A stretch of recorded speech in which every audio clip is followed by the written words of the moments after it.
Hello, Precalculus students, and welcome to our lesson 5.2. We are continuing using trig identities in this lesson.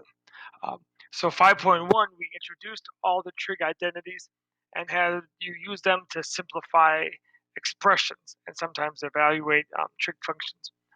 5.2, you're going to continue all the skills you learned in 5.1, but this time you're going to prove trig identities. All right. So um, in some ways, this lesson might be a little easier than 5.1 because with an identity, you're given both the beginning and the end.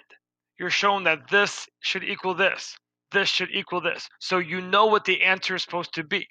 Your only challenge is to show that answer, to show all the work to get the answer. Okay, so it's like the problems you do in 5.1, only there you didn't know what the answer was. You didn't know if you got it right. Here, you know what the answer is supposed to be. So in some respects, that's good because you know what the outcome should be, okay? But it might make it a little more challenging because you know then if you don't get it right, because if you don't end up with the answer you're supposed to have, then obviously you made a mistake along the way. Um, before we begin, um, in the handout of materials I gave you, I gave you this print-off, Know Your Trig Identities worksheet, all right? Um, I suggest you fill this in. These are all the identities that we learned in 5.1. Um, reciprocal identities, writing tangent, cotangent using sine and cosine, the 3 Pythagorean identities, the 6 cofunction identities, and the 6 odd or even identities, all right? You will be using all of these in 5.2, so it might be a good idea to write those all out and have that with you as a reference guide as you're working. So let's start with reading through a few skills here for proving identities. Step 1, you start with one side of the identity, usually more complicated side, and simplify until you get the other side, okay? You do not, under no circumstances, you don't perform operations of both sides, okay? It's not like an equation where you have like x plus 5 equals 7, and you subtract 5 from both sides. Because with an equation, you're told that these are true. You have to prove that these are true. You don't know it yet. So you must start with one side of the identity and simplify until you get to the other side. And you'll see that with the examples I do. But I just want to be clear. You can never perform operations of both sides of the identity because you don't know it's true yet. You want to prove it. Um, Look for substitution involving basic trig identities, which can simplify the expression. Look for algebraic operations, such as adding fractions, distributive property, or factoring that may simplify the side you're working with or make it easier to simplify. And back to the basic identities, what I mean here are like the cofunction identities, the odd or even identities, the Pythagorean identities, the identities that we talked about in 5.1. If you can't think of anything else to do, write all your trig function terms of sine or cosine and see if you can get things to simplify. We use that in 5.1, we're going to use that a lot in 5.2. So if you've used your Pythagorean and used other identities, you don't see anything else to use, try just write everything in terms of sine or cosine, see what happens. And this is what's nice about this. You know what the answer is supposed to be. So always keep an eye on the right side of the equation, what the answer should be. And that can oftentimes point you in the right direction. Okay.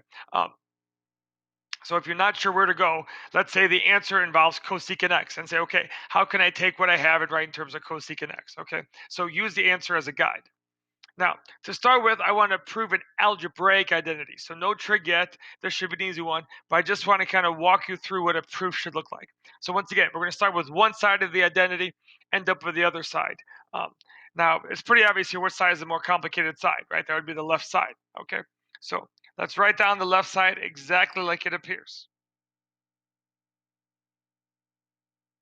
You can notice I do not put equal to because I don't know that yet. I want to prove that. Okay, so what can I do? Well, I can factor, right? X squared minus 1 is the difference of squares. All right, so that's one algebraic step we often do if we can, is to factor.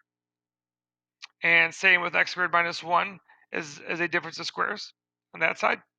Okay, now that I have factors, I can cancel by division. X minus 1 divided by x minus 1 is x plus 1. X plus 1 divided by x plus 1 is x minus 1.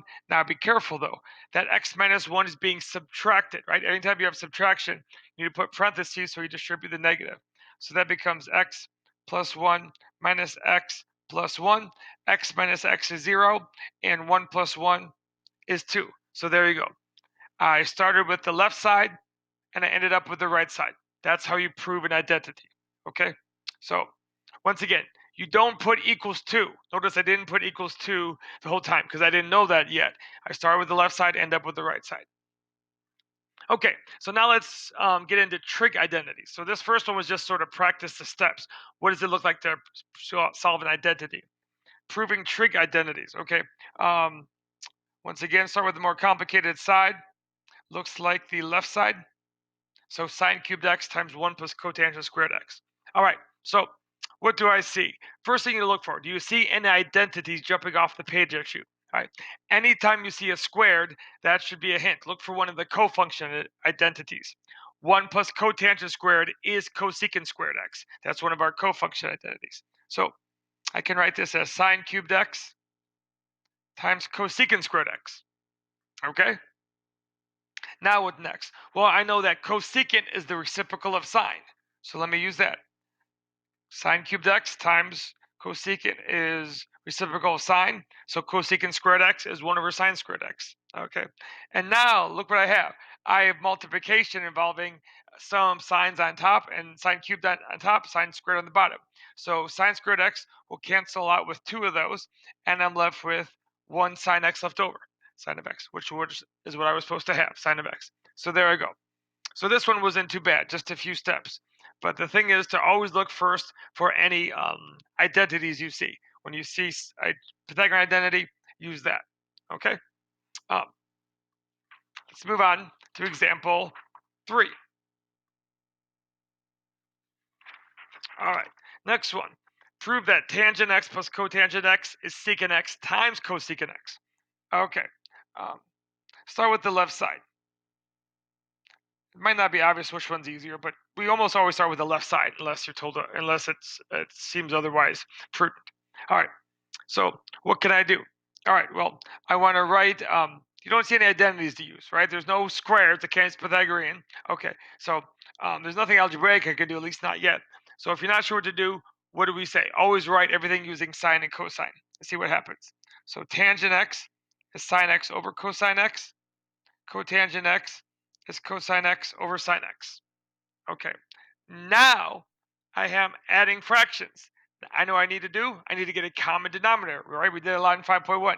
Get a common denominator. So I'm going to multiply this fraction by cosine x over cosine x, and this one by sine x over sine x. And what am I left with?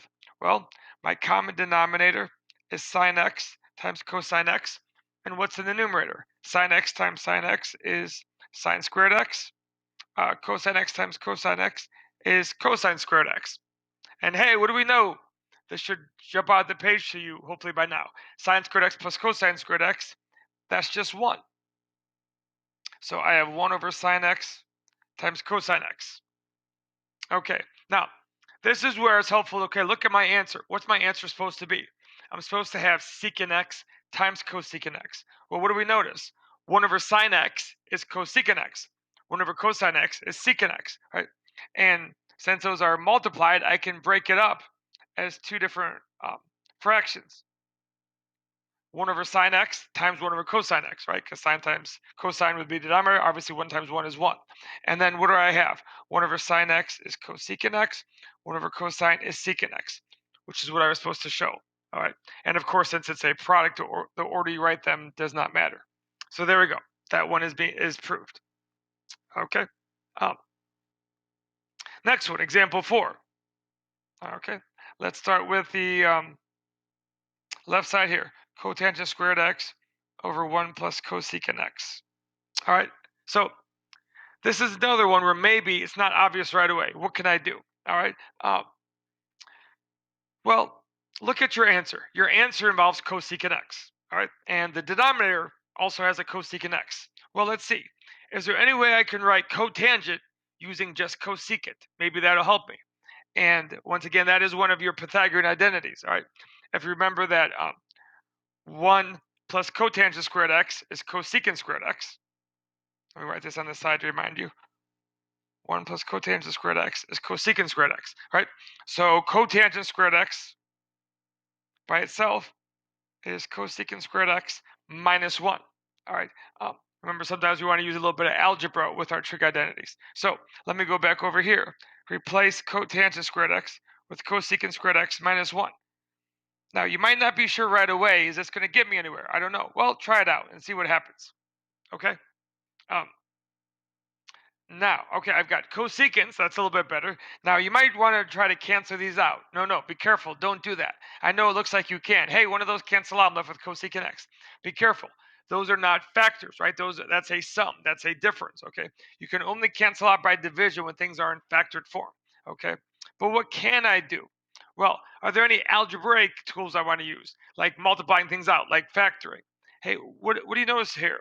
That's a perfect square. That's a perfect square. There's a subtraction entry in them. Hey, that means those are a difference of squares, right? That's a difference of two squares. That can be factors.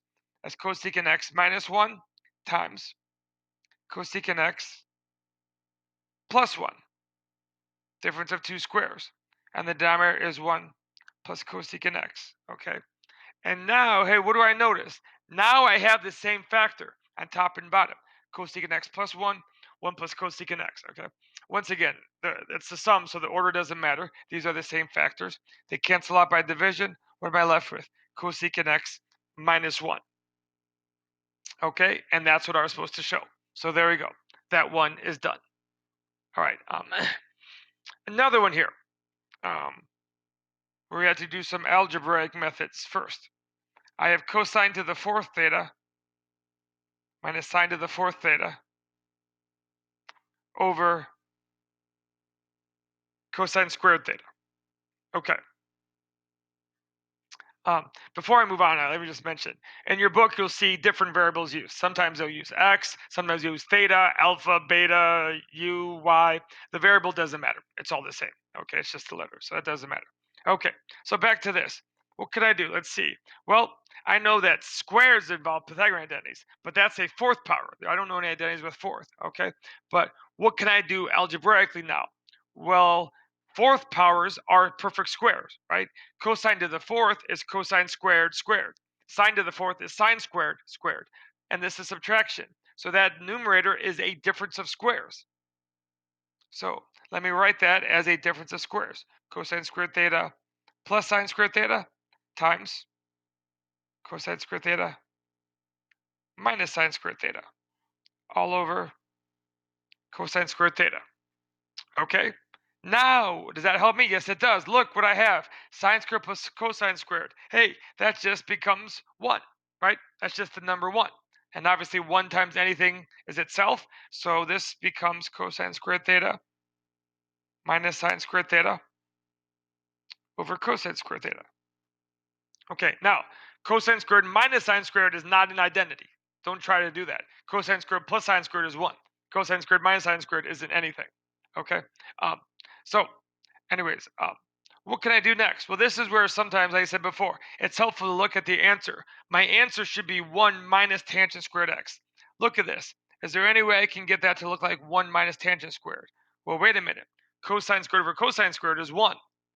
Sine squared over cosine squared is tangent squared, right? And anytime I have adding or subtracting in the numerator of a fraction, I can break it up as two different fractions under the common denominator. So I can write this as cosine squared theta over cosine squared theta minus sine squared theta over cosine squared theta, right? I could sort of do the opposite of, instead of adding fractions with a common denominator, I could break it up into two different fractions that already have a common denominator. And what am I left with then? Cosine squared over cosine squared is 1. Sine squared over cosine squared is tangent squared theta. And there's my answer. 1 minus tangent squared theta. All right. So that was the first 5 examples. I'm going to give you some problems from the textbook covering those to work on now, and then I'm going to make a second video covering the last 2 examples and then give you more practice with 5.2. Okay, so just like with 5.1, these problems take a lot of practice. You might not always do the right step the first time. That's okay. Go back and try something else, all right? Use your identities, use your algebraic keys, algebraic tools like factoring, like multiplying things out, like getting a common denominator. All right, so these just take lots of practice. Okay, so try these homework problems that I assign and let me know if you have any questions.